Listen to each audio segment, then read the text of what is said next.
I'm Adriana Hayes, 28 years old, standing here in a designer gown that costs more than most cars, fingers trembling slightly as they wrap around a microphone. This moment, this speech, it's all about to change everything. Just 6 months ago, my parents determined to humble me, forced me to marry Elias, a man they dismissed as a nobody. It's where you belong after what you did, my mother. Victoria had hissed her words like venom during my final dress fitting. What they never suspected, what they couldn't possibly fathom, was that Elias's bank account held more zeros than our entire family fortune. Tonight, as I step up to this microphone at my parents' extravagant 35th anniversary gala, their meticulously crafted world is about to shatter into a million pieces. Before I dive into the dramatic details of how I brought my family to their knees, tell me, where are you watching from? And if you've ever been underestimated by the very people who should have believed in you the most, hit that like and subscribe button. A golden cage life as in Hayes. Growing up as Adriana Hayes meant never questioning privilege. Our sprawling colonial revival mansion in Boston's exclusive Beacon Hill neighborhood stood as a monument to old money and new ambition. My father, Richard Hayes, had transformed his grandfather's modest real estate agency into Hayes Enterprises, a development empire spanning the East Coast. My mother, Victoria, on the other hand, orchestrated our social ascension with the chilling precision of a military general planning an invasion. Every corner of our home screamed wealth and status, from the Steinway grand piano that dominated our sunroom to the marble-floored foyer where generations of Boston elite had mingled during my parents' legendary Christmas parties. I learned to play Chopin by age 7, mastered proper table settings by 9, and could navigate complex social hierarchies before middle school. "Posture, Adriana," Mother would whisper, pressing a manicured finger between my shoulder blades during charity galas. The Hayes women never slouch. My closet bulged with custom-tailored designer pieces, my bathroom counter displayed French skincare products in neat rows, and my calendar overflowed with equestrian lessons, etiquette classes, and volunteer work that conveniently photographed well for the society pages. My younger sister Chloe followed my path with eager, almost desperate determination. 5 years my junior, she watched my every move with wide-eyed admiration, collecting my cast-offs and mimicking my speech patterns. "Teach me how to do that makeup," she'd beg, perched on my bathroom counter. "Mom says I'll never have your natural elegance, but I can try." That casual cruelty typified our mother's approach, complimenting me while subtly undermining Chloe, then reversing the dynamic the next day. We were competitors more than sisters, though beneath our designer armor, we shared the battlefield wounds of being Victoria Hayes' daughters. Mother's best friend, Eleanor Vance, served as her loyal lieutenant, a sharp-eyed socialite whose family shipping fortune bought her the freedom to police others' behavior. She hovered around me at events, meticulously noting my drink choices and conversation partners, for later reports to my mother. "Adriana, darling," she'd purr, appearing at my elbow during fundraisers. "That young man you were speaking with, his family owns those discount furniture stores, don't they? How diverse your interests are becoming." The unforgivable sin. My downfall: until age 26, I performed flawlessly. Princeton undergraduate, Wharton MBA, and a coveted position at father's company awaited me. I had the right friends, dated acceptable men from good families, and maintained the precise weight that mother deemed elegant without crossing into concerning territory. Then I committed the unforgivable sin: I wanted something of my own. "A boutique," father had repeated, peering at my meticulously crafted business plan over his reading glasses. "Adriana, we're real estate developers, not shopkeepers." "It's high-end fashion curation, Dad. I've identified a market gap for emerging designers in Boston. The location on Newbury Street is perfect, and the financial projections—" "Fine," he interrupted, already returning to his newspaper. "I'll fund your little project. Consider it an expensive lesson in why you should stick to what you know." His dismissive tone stung, but I was too excited to dwell on it. For 3 glorious months, Atelier Adriana thrived. The minimalist space, with its Italian lighting and carefully selected inventory, attracted fashion editors and influencers. My business partner, Stella Maxwell, handled operations while I managed creative direction and client relationships. Then came the chilling call from our accountant. "The accounts are empty, Miss Hayes," he stated, his voice grim, "and there are outstanding orders to vendors totaling nearly $300,000. Stella had vanished, taking our capital with her, leaving behind a trail of falsified records and devastated vendors. The subsequent investigation revealed she'd done this twice before under different names. The Boston Globe ran the story on page 6, "Hayes Harris duped in boutique scheme." Mother's society friends whispered behind designer fans at charity events, their eyes alight with schadenfreude. Father's business associates offered sympathetic noises, while exchanging knowing glances, a thinly veiled triumph in their eyes. My parents' reaction was swift and merciless. "Your irresponsibility has embarrassed this family," Father thundered during a tense family dinner, his face a furious crimson. "Did you perform even basic due diligence on this woman? Richard, your blood pressure." Mother cautioned, her voice a silken warning, before turning her icy gaze to me.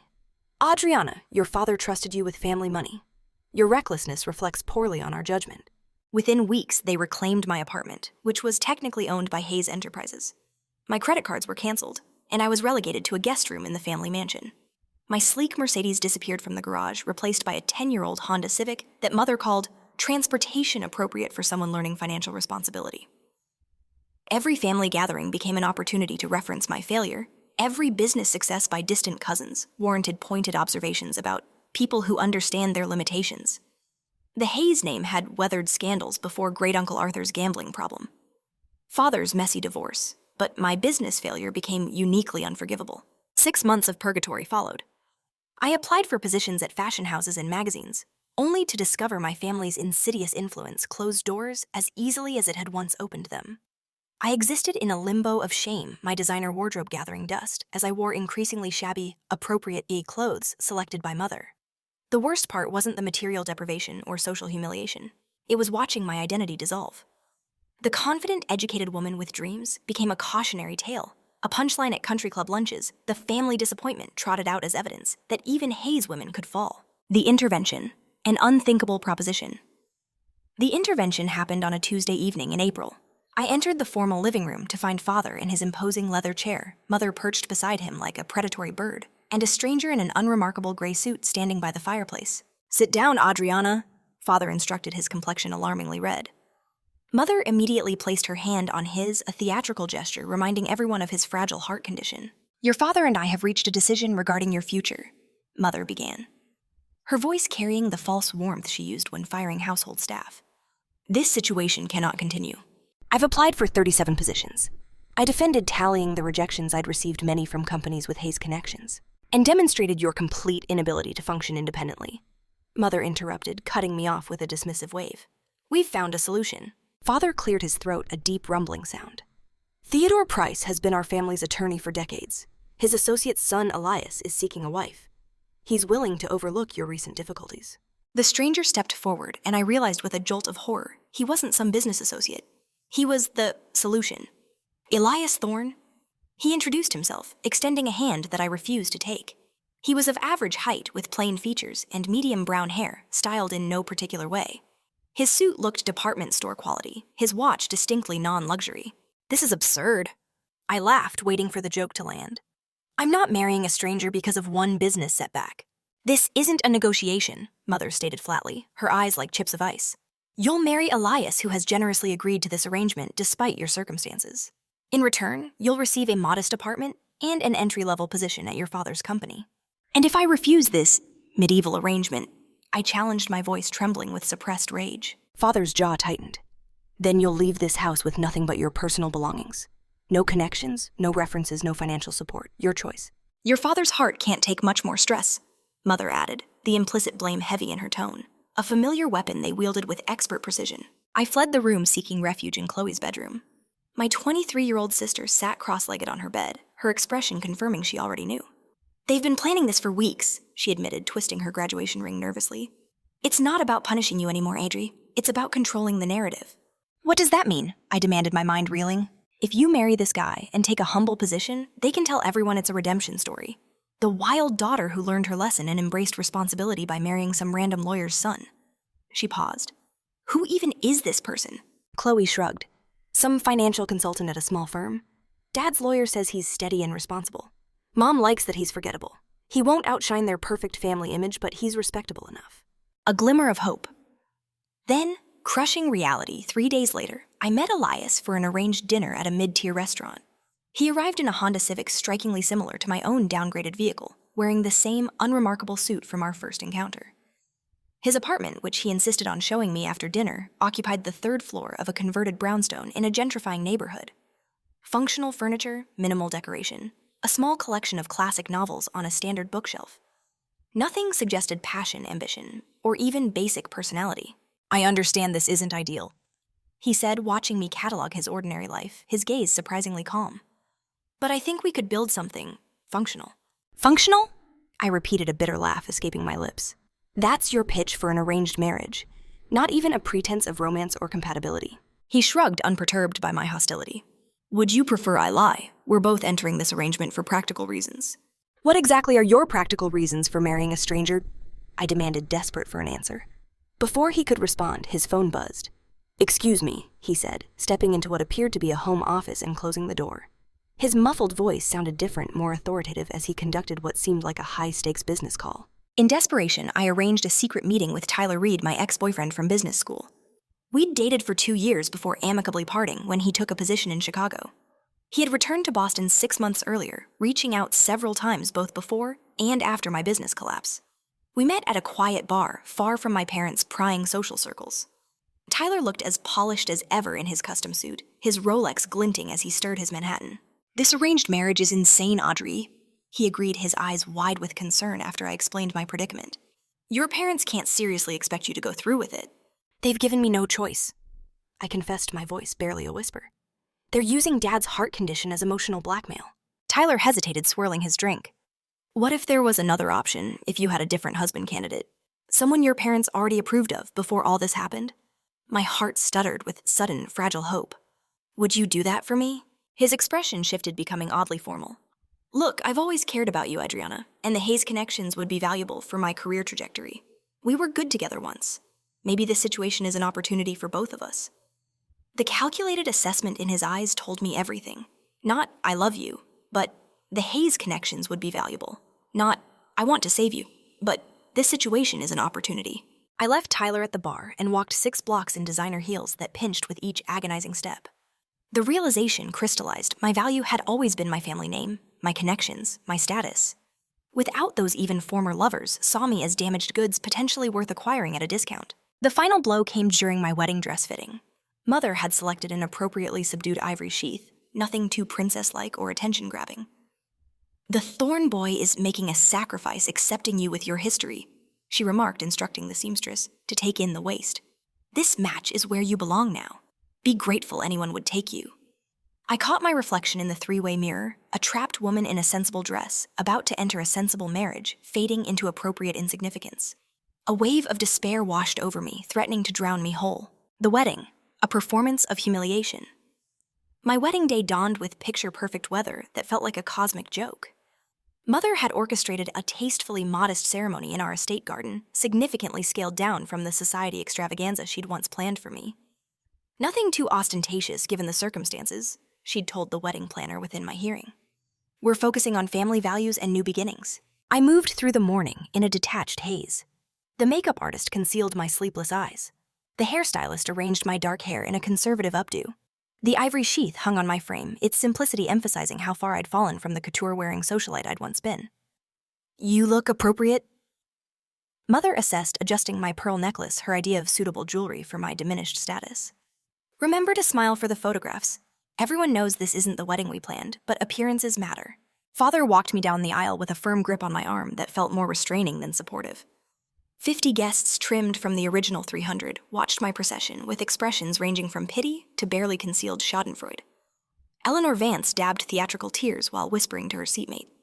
My Princeton roommate Jessica declined her invitation, citing a scheduling conflict that didn't prevent her from posting tropical vacation photos that same weekend. Even our family pastor's homily included thinly veiled references to humility and accepting one's station. Elias waited at the altar, looking surprisingly composed in a suit only marginally better than his everyday attire. When I reached him, he squeezed my hand gently, the first genuine human contact I'd felt in months. Just breathe, he whispered, his calm presence momentarily anchoring me in the surreal scene. The reception passed in a blur of condescending well-wishes and backhanded compliments. Marriage will mature you, announced Mother's cousin Margaret, patting my cheek. Some women simply aren't meant for business. The Thorn Boy seems steady, offered Father's golf partner William, emphasizing the word, as one might describe a reliable but unexciting dishwasher. I noticed Elias's guests, then only 5 people who clustered together at their assigned table. Unlike our society friends in designer outfits and family heirlooms, they wore simple but quality clothing and observed the proceedings with curious, intelligent eyes. A striking woman in her 50s, with silver-streaked black hair, caught me watching and raised her champagne flute in a private toast that somehow felt more authentic than all the flowery speeches combined. Our wedding gifts reflected my new status. Practical kitchen appliances, modest home decor, and a conspicuous absence of the luxury items that had populated my sister's wedding registry 2 years earlier. Mother's centerpiece gift, presented with dramatic flourish, was a deed to a starter apartment in a developing area and employment contracts for positions at Hayes Enterprises suitable for your capabilities. Elias in financial services, you in administrative support, Father explained, emphasizing my demotion. We departed in Elias's Honda rather than the vintage Rolls-Royce that had carried my cousin Charlotte at her wedding. No exotic honeymoon awaited us, just a weekend at a bed and breakfast in the Berkshires before Monday's return to our assigned roles in the Hayes Empire. A holding cell, a glimmer of character. The apartment, our generous wedding gift, occupied the 3rd floor of a converted factory building in a neighborhood undergoing gradual gentrification. 2 bedrooms, a functional kitchen, views of a brick wall, and furniture's mother had selected for its inoffensive blandness. The master bedroom featured twin beds that could be pushed together when you're ready, as Mother delicately phrased it. Home sweet home, Elias commented without irony, setting down our luggage in the living room. This isn't a home, I retorted, surveying the beige wasteland. It's a holding cell. The next morning, I faced my new reality, learning to operate a coffee maker. I never needed before figuring out which cleaning products addressed which surfaces, discovering that groceries didn't magically appear in refrigerators. Elias observed my domestic floundering with surprising patience. I can show you how to make a basic meal plan and grocery list, he offered after finding me staring blankly into our empty refrigerator. Why aren't you more upset about this? I demanded, gesturing around our modest surroundings. You've been forced to marry a stranger and live in this place. I've lived with less, he replied, simply, his gaze steady. And nobody forced me. I agreed to this arrangement.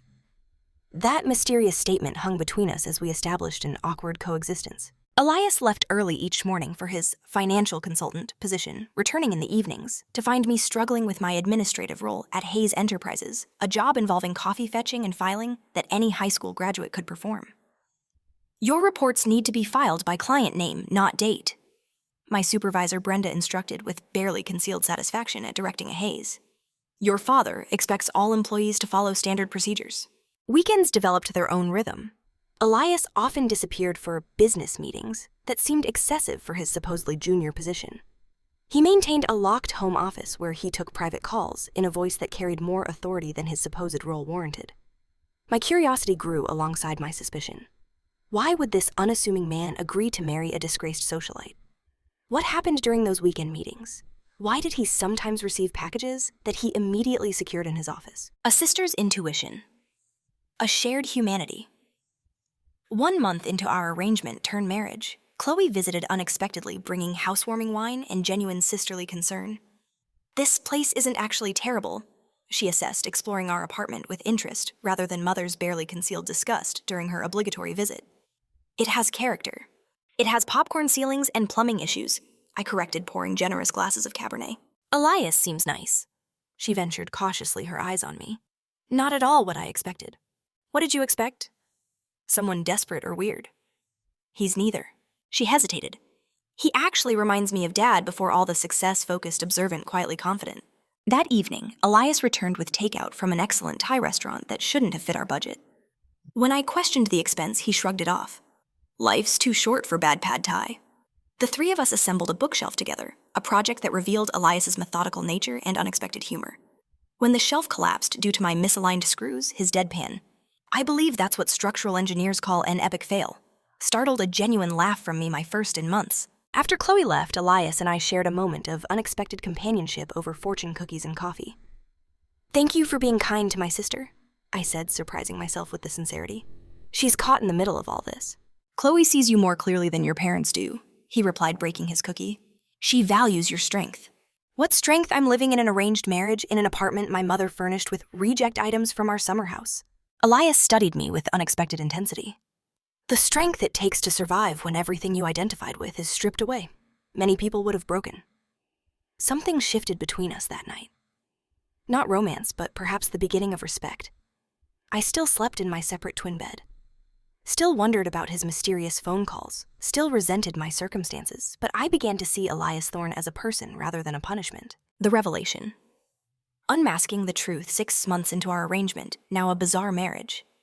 I awoke at midnight to find Elias's side of the room empty. This wasn't unusual. His mysterious work calls often pulled him from bed. But tonight, fatigue from a particularly humiliating day at Hayes Enterprises overrode my usual respect for his privacy. I followed the muted sound of his voice to his home office, expecting to find the door locked as always. Tonight, however, the knob turned under my hand. The room I entered bore no resemblance to the modest apartment surrounding it. 3 large monitors displayed complex financial data. A Bloomberg terminal equipment costing tens of thousands of dollars occupied one corner. The bookshelf held economics and finance volumes far beyond entry-level knowledge. And there was Elias speaking confidently into a headset while manipulating figures on one screen. The Singapore acquisition needs to close before market opens. Have legal prepare the final documents for my signature. Jensen can handle the press statement standard language about strategic expansion and synergies. He turned, noticing me frozen in the doorway, and smoothly concluded his call. I'll address the remaining items tomorrow. Good night. For a long moment, we stared at each other. Me in my faded pajamas, him in a crisp dress shirt and tailored slacks that definitely weren't from the department store. You're not a junior financial consultant, I stated flatly, my voice trembling. No, he agreed, removing his headset, his eyes unwavering. I'm not. Then who exactly did I marry? Elias gestured to the chair opposite his desk. As I sat, he opened a drawer and removed a business magazine dated 2 years earlier. He placed it before me. Opened to a feature article titled, The Invisible Billionaire Aurora Investments Mysterious CEO. The article detailed Aurora Investments, a multi-billion-dollar private equity firm known for strategic acquisitions and technological innovation. Its CEO, notorious for avoiding photographs and public appearances, had built the company from nothing into a global powerhouse within a decade. You're E.T., I whispered, recognizing the initials attributed to Aurora's elusive leader. Elias Thorne, CEO and founder of Aurora Investments. He confirmed, his voice calm.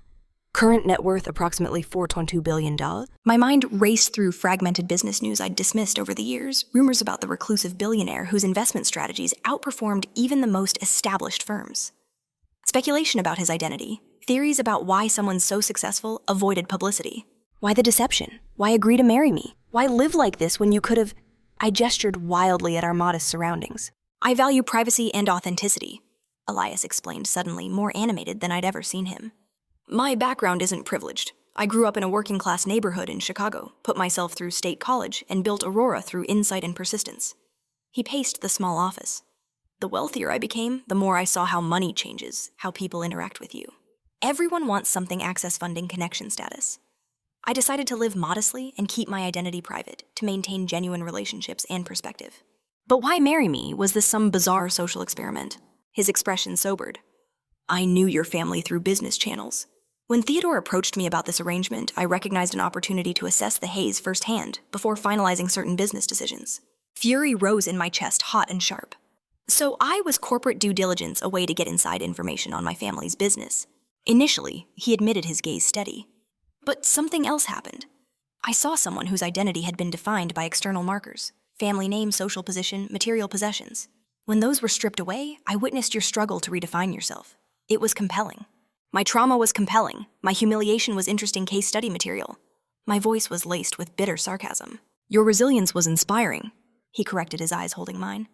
And I saw something your family couldn't, that your business failure wasn't due to incompetence. It was sabotage. That stopped me cold. What are you talking about? Elias tapped a few keys, bringing up documents on his center monitor. Stella Maxwell, 3 previous identities, all with similar schemes. Your mother's foundation made a substantial donation to a nonprofit connected to Stella 2 weeks before she approached you about the partnership. That's circumstantial, I protested, though my heart raced with terrible suspicion. Perhaps, but this isn't. He displayed banking records showing transfers between accounts. Your mother created the conditions for your failure, Adriana.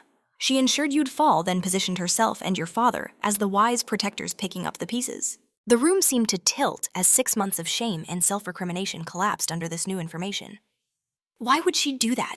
I whispered, my voice barely audible. Control, Elias said simply. Your boutique was succeeding. You were establishing independence, building your own network separate from Hayes connections. For someone like your mother, who defines herself through controlling others, that threatened the entire family dynamic. I pressed my fingers against my temples, trying to process this betrayal. And you've known this how long? I suspected before our arrangement. I confirmed it 3 months ago. Why not tell me immediately? Elias's expression softened with unexpected vulnerability. Because you needed to find your own strength first. Because information without power to act on it just creates deeper wounds. And now, what am I supposed to do with this knowledge? That, he said quietly, depends on what you want. Revenge, reconciliation, escape, something else entirely. The question hung between us the first time in my adult life. Someone had asked what I wanted without presuming to already know the answer. I want justice. I finally said, my voice firm, despite the turmoil within me. And I want my life back. Not the shallow existence my parents defined, but something authentic, something mine. Elias nodded slowly. I can help with that if you let me. Why would you help me? What do you get out of this? His gaze held mine steadily. A partner. Someone who sees me for who I am rather than what I own. Someone who understands both worlds and chooses reality over illusion. That sounds suspiciously like a real marriage. I observed a small, incredulous smile touching my lips. Maybe it could be, he suggested, a hint of uncertainty in his voice that humanized the billionaire CEO more than anything else could have. We could start over. No arrangements, no deceptions, no expectations, except honesty. That night, we pushed the twin beds together for the first time, not for physical intimacy, but to lie facing each other in the darkness, dismantling our false personas and offering genuine truths instead. Elias described growing up with a single mother who cleaned houses, scholarships that barely covered tuition, the algorithm he developed in his dorm room that eventually became Aurora's foundation. I shared my childhood of conditional love, the suffocating expectations, moments of rebellion swiftly punished, and the genuine passion for fashion and design that my parents had dismissed as frivolous. I never wanted their real estate empire, I confessed. I wanted to create something beautiful and functional that was entirely my own. You still can? Elias replied, his voice gentle. And I can help you clear your name in the process. In the morning light, we faced each other no longer as arranged spouses, but as allies with a common purpose. Elias extended his hand formally, his eyes twinkling with unexpected mischief. Partners, he asked. I took his hand, feeling something like hope unfurl for the first time in nearly a year. Partners. Strategic offensive. Reclaiming my narrative, our partnership began with education. Elias cleared his schedule for 2 weeks, transforming our modest living room into a financial war room. Whiteboards appeared on walls, dossiers replaced decorative books, and takeout containers from Boston's finest restaurants fueled our strategic sessions. The first step, Elias explained, is understanding exactly what happened with your boutique. Not your mother's version, not the media narrative, but the actual financial and legal facts. He introduced me to Grace Lopez, the silver-haired woman from our wedding, as Aurora's chief strategic officer, and Elias's mentor. She brought decades of corporate intelligence experience to our planning sessions. Your boutique's business model was actually quite sound, Grace noted, reviewing my original projections. Your inventory selection showed remarkable intuition for emerging designers who've since gained prominence. With proper backing, you'd have been profitable within 18 months. This validation, professional and objective, healed something I hadn't realized was still raw.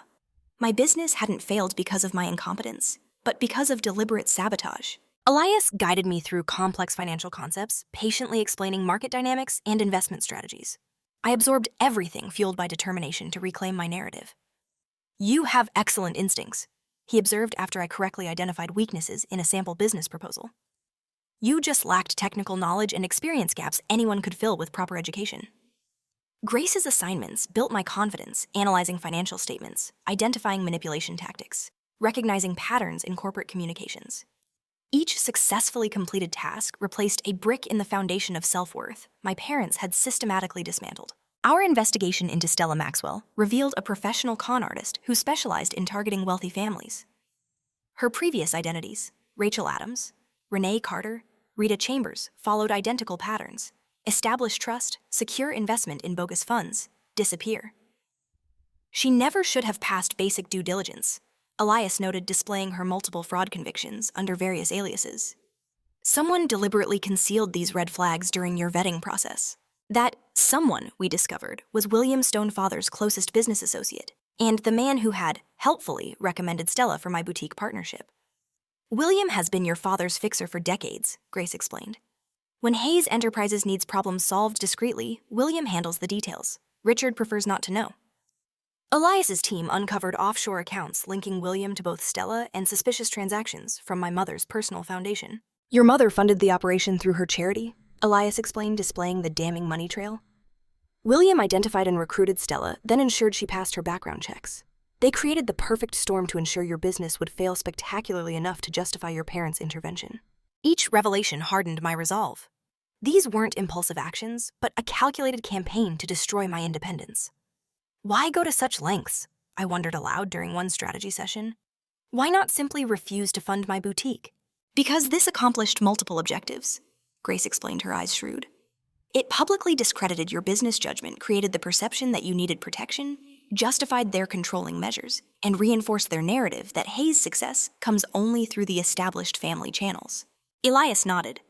Control through humiliation is exceptionally effective. They ensured you would question your own capabilities so thoroughly that their solution marriage to a supposedly modest financial consultant would seem like merciful rescue rather than punishment. The perfect opportunity for revelation presented itself when Mother's assistant called with a command performance. Mr. and Mrs. Hayes request your presence at their 35th anniversary celebration. Black tie, 7 o'clock, Four Seasons Ballroom. After ending the call, I turned to Elias with the first genuine smile in months. I believe we've just received our invitation to the perfect stage.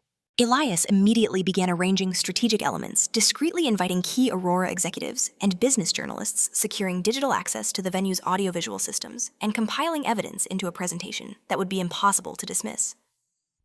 Meanwhile, I focused on psychological preparation. With Grace's guidance, I practiced maintaining composure under pressure, delivering key messages clearly, and anticipating my parents' likely countermoves. They'll attempt to discredit you emotionally first, Grace warned during a simulation. They'll paint you as unstable, ungrateful, or delusional. You must remain absolutely factual and composed. Elias's friend Marcus Johnson, Aurora's security chief, trained me to recognize and counter manipulation tactics. Your mother will try interrupting to break your rhythm, he advised. Your father will likely employ his health as a shield. Anticipate these moves and prepare specific responses. While our professional preparation advanced rapidly, my personal transformation progressed more gradually.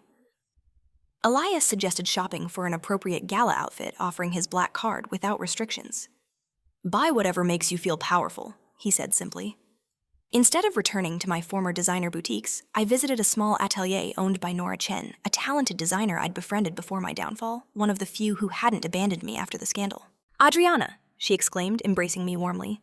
I've been trying to reach you for months. Your mother's assistant always says you're unavailable. This revelation that Mother had actively blocked my remaining friendships added another bitter layer to their isolation tactics. Nora created a stunning gown in deep crimson, not the subdued palette Mother would expect with architectural lines that communicated strength rather than decorative femininity. This isn't just a dress, Nora noted during the final fitting. It's armor. 2 weeks before the gala, Elias suggested I reconnect with Chloe, knowing I'd need at least one family ally in the room. Your sister has been watching you more closely than you realize, he observed. She visits your old boutique location monthly as if paying respects. I invited Chloe for coffee at a neutral location away from parental surveillance. She arrived looking simultaneously polished in her Hayes-approved wardrobe and exhausted beneath her perfect makeup. Mom's been impossible since you left, she confided. Without you to focus on all her controlling energy redirected to me. Last week she replaced my entire wardrobe because my selections were becoming eccentric. Chloe, there's something you need to know about my business failure, I began carefully. Her expression stopped me. That it wasn't really your fault that Mom and Dad orchestrated it, I've suspected for months. My shock must have shown because she continued in a rushed whisper. I overheard William and Dad arguing about payment to the Maxwell woman. Then I found old pictures of Stella with different hair and names in Mother's foundation files when I was helping organize their charity gala. Why didn't you tell me? My eyes filled with tears. By the time I put it together, you were already married and gone. Mother monitors my calls and visits. I've been waiting for a chance to talk to you alone. We spent hours strategizing her role in our plan, not as an active participant, which would make her vulnerable to our parents' retaliation, but as a neutral witness, positioned to observe everything. The night before the gala, Elias and I conducted our final preparation. Evidence compiled presentations, loaded contingencies, planned for every scenario. Are you absolutely certain you want to do this? Elias asked as we reviewed our timeline once more. Once set in motion, there's no going back. Your relationship with your parents may never recover. I considered his question, seriously weighing the comfort of continued submission against the cost of never reclaiming my truth. What relationship would I be preserving? I finally answered. One built on control and conditional love that's not worth saving. I want relationships based on truth and mutual respect, even if that means having fewer of them. Elias nodded, then hesitated before reaching for my hand. Whatever happens tomorrow, I want you to know something. This arrangement began as a business decision, but somewhere along the way, it became the most meaningful partnership I've ever experienced. You've shown more courage and integrity than anyone I've known. In the quiet of our bedroom, with twin beds now permanently replaced by a king-sized mattress we'd selected together, I realized the ultimate irony. My parents' attempt to diminish me through an arranged marriage had instead connected me with the first person who truly saw and valued me beyond my family name or social position. "Tomorrow we take back my narrative," I whispered as we drifted toward sleep. "And then we start writing a new story, one that belongs entirely to us. The Reckoning. A Family Undone." The Four Seasons Ballroom transformed under Mother's exacting supervision into a monument to Hayes' success and longevity. White orchids and crystal installations created an atmosphere of pristine luxury. Photographs chronicling Richard and Victoria's 35-year marriage, carefully curated to emphasize their social ascension, adorned illuminated displays. Elias and I arrived deliberately 15 minutes late in his previously concealed Bentley, ensuring maximum visibility as we entered. My crimson gown drew immediate attention among the sea of safe black dresses and conservative jewel tones. Elias, no longer hiding behind unremarkable suits, wore a perfectly tailored tuxedo that subtly communicated immense wealth and quiet confidence. Mother spotted us immediately, her practiced smile faltering as she registered my unauthorized color choice and unexpected poise. She approached with father in tow, his flushed complexion suggesting pre-event cocktails. "Adriana Elias," she greeted coolly. "How striking you look tonight." "Congratulations on 35 years, Elias replied smoothly, presenting an envelope. "We've made a donation to the Children's Hospital in your honor." Mother accepted the envelope, her eyebrows rising slightly at the substantial amount visible through the windowed paper. "How generous. Elias, your consulting must be going exceptionally well." "You could say I've found my niche," he replied with deliberate understatement. Father assessed Elias with narrowed eyes, noticing the subtle details he'd previously overlooked: the hand-stitched tuxedo, the limited edition watch, the quiet confidence that couldn't be purchased or fabricated. "Hayes Enterprises must be paying junior staff better than I realized," he commented, fishing for information. "Actually, Richard," Elias responded, using my father's first name for the first time, "I've found alternative employment that better utilizes my capabilities." Before father could probe further, Mother interjected, "Do circulate, dears. So many people are eager to see how you're adapting." As they moved to greet other guests, Elias whispered, "Your mother just activated the Society Brigade. Incoming judgment in 3, 2, 1, mark." Eleanor Vance materialized beside us, her diamond choker glittering like an expensive collar.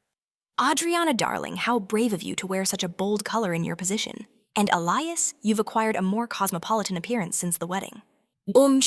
By chance, son. "Learning to dress for success, actually, Eleanor," I replied with practiced calm. "Elias has been teaching me about authentic success versus mere appearance. It's been quite illuminating." We navigated the room strategically, Elias introducing me to colleagues who were actually Aurora executives and board members. The reactions from my parents' circle shifted from condescension to confusion as these apparently influential figures treated me with marked respect. "Adriana has remarkable insight into consumer behavior and market positioning," Elias told the bewildered chairman of Boston's largest bank. "Her analysis recently guided one of our most successful acquisitions." Across the room, I spotted Stella Maxwell, my embezzling former partner, in animated conversation with Mother. Her presence, clearly orchestrated to unsettle me, instead confirmed the insidious coordination behind my downfall. I approached them directly, interrupting their conversation with deliberate poise. "Stella, what a surprise to see you here," she faltered, unprepared for my composure. "Adriana, I heard you'd, step back from fashion temporarily." I replied, maintaining eye contact until she looked away. "Firstly, though, I've been deeply involved in investigating financial irregularities in the industry. Fascinating patterns emerge when you have the right data." Mother intervened swiftly. "Stella was just telling me about her new venture. Such innovation." "I'm sure she has extensive experience with new identities and ventures," I agreed pleasantly, my voice sweet as poison. "Though proper background checks do complicate the process, don't they?" Leaving them visibly unsettled, I rejoined Elias as he chatted with Marcus, who gave an imperceptible nod, confirming our technical preparations were complete. Chloe found us moments later, elegant in navy blue with subtle rebellion in her statement earrings. "Everything is proceeding according to Mother's minute-by-minute schedule. Toasts begin in 20 minutes, starting with Father's business partner, William." "Perfect timing," Elias murmured, guiding us toward a quiet corner where Grace and Nora waited with final confirmations. "All evidence files loaded and ready," Grace reported. "Marcus has secured the audiovisual system and disabled any override capabilities." Nora squeezed my hand. "The fashion blogs already have photos of you arriving. Comments trending positively on your comeback style. Whatever happens tonight, the visual narrative is already shifting." As scheduled, the orchestra's volume decreased as Father's associate William tapped his crystal flute for attention. His toast, flowery and false, praised the Hayes family values of integrity and excellence, while pointedly noting the challenges that strengthen family bonds. 3 additional speakers followed with similar platitudes, each speech reinforcing the carefully constructed Hayes mythology. Mother beamed appropriately, father accepted congratulations with practiced humility, and guests nodded at the familiar narrative of deserved success and exemplary character. Following the official program, Mother approached the microphone for her scripted moment of gratitude. Dressed in ice blue couture that had required 3 international fittings, she embodied calculated perfection. "Richard and I are deeply moved by your presence tonight," she began, her voice modulated for maximum emotional effect.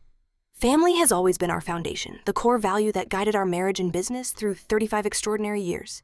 She continued with practiced vulnerability. "Like any family, we've weathered challenges. We've supported each other through difficulties. We've demonstrated that with proper guidance, even setbacks become opportunities for growth and realignment with core values." Her gaze found me in the crowd, her message unmistakable. My setback had been appropriately managed through their intervention. "And now," she concluded with theatrical warmth, "we invite our daughter Adriana to offer a few words." Despite recent difficulties, family remains family. The spotlight found me as scattered applause acknowledged Mother's magnanimous inclusion of her fallen daughter. With Elias's reassuring presence beside me, I approached the stage with measured confidence. Taking the microphone, I surveyed the assembled crowd, the society friends who had abandoned me, the business associates who had blocked my employment opportunities, the family members who had accepted my parents' narrative without question. "Thank you, Mother, for this opportunity to address everyone on your special night," I began with practiced calm. "Tonight, we celebrate a 35-year partnership between Richard and Victoria Hayes, a partnership that, as we've heard repeatedly tonight, is built on family values, integrity, and unwavering support." Mother nodded approvingly from her seat, anticipating the beautiful, brief congratulations she had scripted for me. "These values were impressed upon me throughout my childhood," I continued, my voice clear and resonant. "Integrity above all, family supporting family, the Hayes name representing excellence and ethical conduct." I paused, allowing anticipation to build before shifting direction. Which is why I found it so educational to discover what happens when those values conflict with the desire for control. Mother's smile froze. Father straightened in his chair, his eyes narrowing. "1 year ago, I opened a boutique featuring emerging designers. The business model was sound, the location ideal, and initial reception enthusiastic. Then my business partner Stella Maxwell emptied our accounts and disappeared with our capital." Murmurs rippled through the crowd as I gestured toward Stella, who, looking horrified, edged toward the exit, only to find Marcus Johnson casually blocking her path. What I didn't know then, what I've only recently discovered, is that Stella Maxwell was not a random fraudster who targeted me. She was specifically recruited, vetted, and inserted into my business by individuals determined to ensure my venture would fail. The ballroom screens activated simultaneously, displaying banking records linking Mother's foundation to Stella's offshore accounts. These financial transactions show payments from the Victoria Hayes Foundation to shell companies controlled by Stella Maxwell payments, made shortly before she approached me about partnership, and again immediately after she embezzled our funds. Gasps and whispers intensified as I advanced through meticulously organized evidence emails between William and Stella discussing the Hayes daughter situation. Mother's instructions regarding the timing of the embezzlement. Father's knowledge of the plan to teach Adriana necessary lessons about independence. This orchestrated business failure served multiple purposes. I explained maintaining the professional tone Elias and Grace had helped me perfect. It discredited my judgment, justified unprecedented control over my personal and professional choices, and culminated in an arranged marriage designed to remove me from public view while maintaining family appearances. Mother stood abruptly, her face a mask of disbelief and rage. "This is preposterous. Adriana has clearly been manipulated by..." "By whom, Mother?" I interrupted calmly, my voice cutting through hers. "By my husband, the supposedly modest financial consultant you selected precisely because he seemed controllable and grateful for Hayes' connections." I gestured toward Elias, who approached the stage with characteristic composure.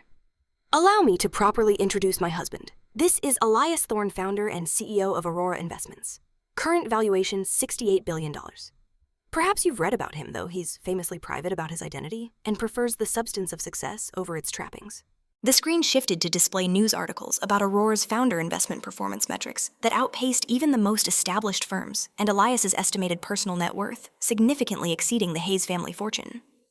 The stunned silence that followed was broken by Eleanor Vance's audible, "Good God," but from the front table. "Elias agreed to our arranged marriage for his own reasons." I continued, my voice steady.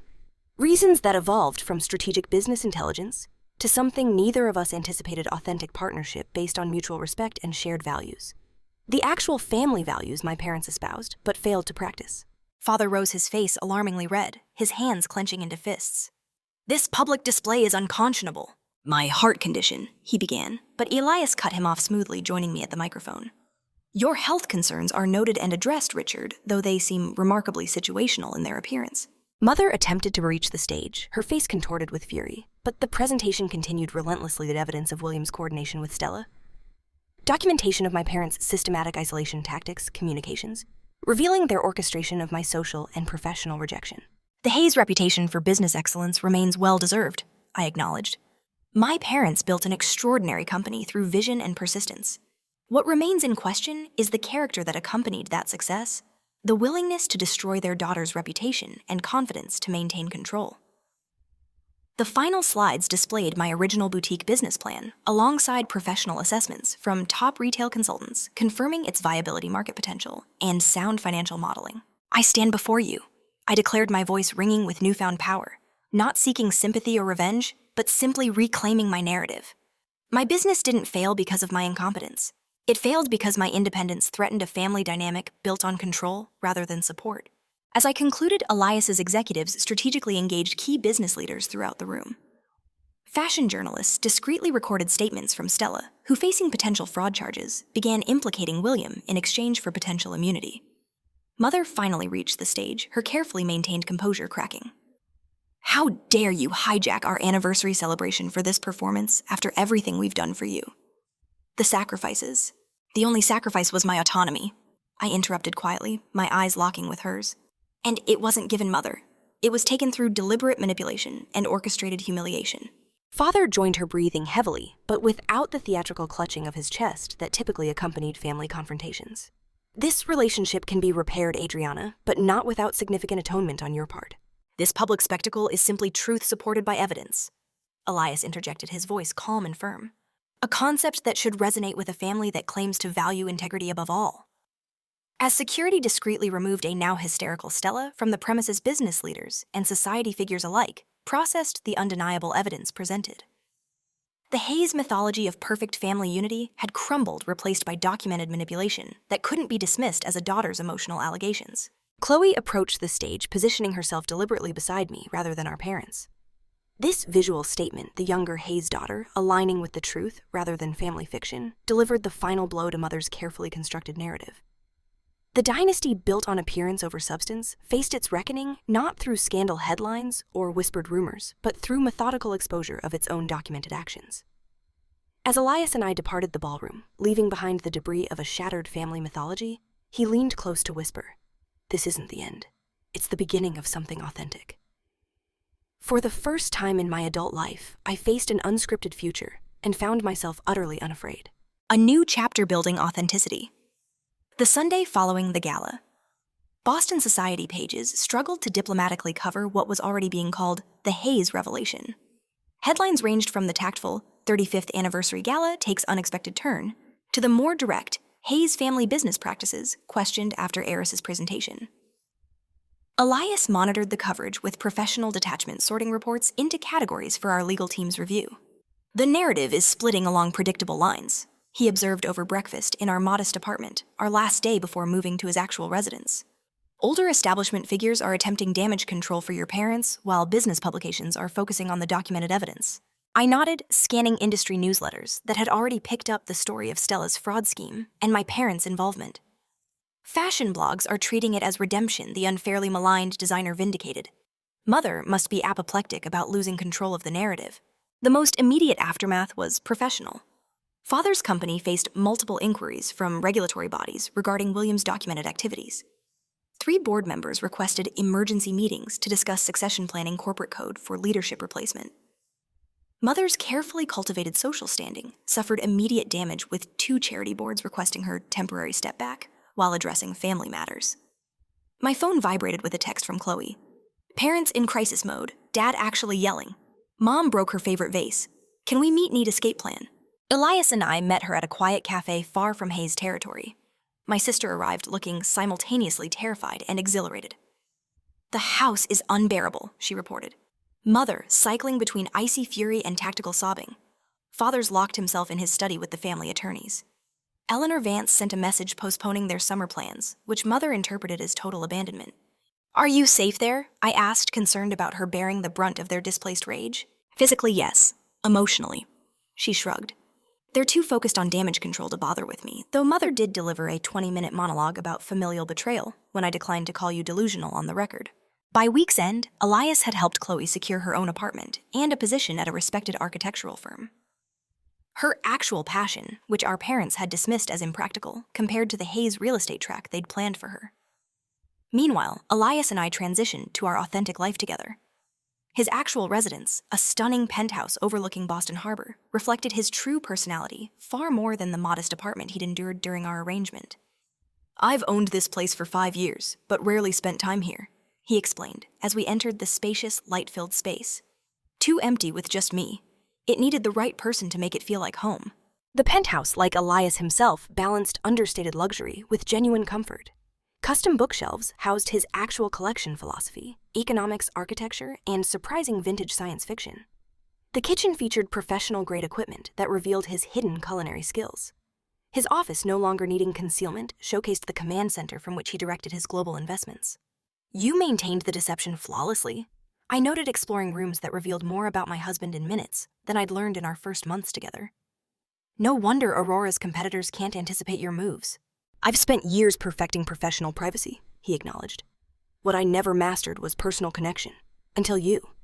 Our personal evolution mirrored our changing external circumstances. The marriage that began as a business arrangement developed authentic dimensions neither of us had anticipated. Mutual respect evolved into genuine affection, partnership deepened into trust, and shared goals created a foundation stronger than any society match could have provided. 3 weeks after the gala, my parents' attorney contacted us with a proposed reconciliation agreement, essentially a contract establishing conditions for family reunification, complete with mutual non-disclosure provisions and scheduled appearances at key social events. "They're still attempting to control the narrative," Elias observed as we reviewed the document together. "Notice how it frames everything as misunderstandings rather than deliberate actions." I declined the agreement with a simple response. Reconciliation begins with accountability, not contractual appearances. I remain open to honest conversation when they're ready for authenticity over image. My professional rehabilitation proceeded more positively. With Elias's strategic guidance and Grace's mentorship, I developed a business plan for a revised boutique concept, one built on sustainable practices and emerging designer incubation. "Your original model was sound," Grace confirmed during our planning session. "With proper financial structure and experienced operational support, there's no reason this venture shouldn't succeed." Aurora provided initial funding as a proper business investment rather than family obligation. Elias insisted on standard due diligence and return expectations. "Because you don't need charity or favors. Your concept deserves legitimate backing." Nora joined as creative director, bringing her design expertise and industry connections. We secured a location 3 blocks from my original boutique, a symbolic reclamation of territory I'd been forced to abandon. 4 months after the gala revelation, we held a small launch event for Authentic Atelier. Fashion editors, industry buyers, and selected clients attended. There were notable absences, however. My parents declined their invitations with formal regrets. Eleanor Vance and her social circle conveniently had prior commitments. Their absence highlighted the most significant aftermath, the necessity of rebuilding life with chosen connections rather than obligatory ones. Some relationships couldn't survive truth-telling, and perhaps were never meant to. My twice-weekly therapy sessions helped process this reality. Dr. Harrington specialized in family trauma and identity reclamation, guiding me through grief for the family I thought I had and acceptance of the family that actually existed. "Your parents' capacity for relationship may always be conditional," she observed during one particularly difficult session. "That doesn't diminish your worth or right to authenticity." 6 months after the revelation, Elias and I faced the question that had hovered unspoken. What did we want from our accidental marriage, now that its original premise had evaporated? Over dinner at our now favorite neighborhood restaurant, a place we discovered during our modest life that we continued patronizing despite having access to Boston's most exclusive establishments, Elias proposed a solution. "I've been thinking about our unusual beginning," he said, reaching for my hand across the table. "We started with contracts and arrangements rather than choice and emotion. What if we reset completely?" From his pocket, he produced not an ostentatious diamond, but a simple band of meteorite and gold. This marriage began as a business decision that evolved into something authentic and unexpected. I'd like to choose it properly this time. Choose you. Not for appearances or advantages, but because you've become essential to my life. 2 months later, we held a private ceremony on the rooftop garden of our penthouse. 20 guests, true friends, and chosen family witnessed our exchange of vows that acknowledged our unconventional beginning and committed to our chosen future. Chloe stood beside me, flourishing in her new independence and genuine passion for sustainable architecture. Nora adjusted my simple gown, her original design created specifically for this authentic celebration. Grace and Marcus represented Elias's chosen family, the loyal colleagues who had known his true identity when the world saw only what he allowed them to see. My parents attended a tentative first step toward whatever relationship might be possible. Their presence came without conditions or expectations, their seating with regular guests rather than special family positioning. Mother approached during the reception, her carefully neutral expression masking whatever emotions churned beneath. The ceremony was tasteful. She offered the closest approximation to approval she could manage. "The dress suits you." "Thank you for coming," I replied simply. "It matters that you're here." Father maintained greater distance, though he approached Elias with what appeared to be genuine curiosity about Aurora's sustainable investment initiatives, a conversation about actual business rather than appearances or control. 1 year after the gala revelation that transformed our lives, Elias and I created our own anniversary tradition, a quiet dinner where we exchanged private truths rather than public performances. "I never expected happiness from our arrangement," I admitted, sharing vulnerabilities still difficult to voice.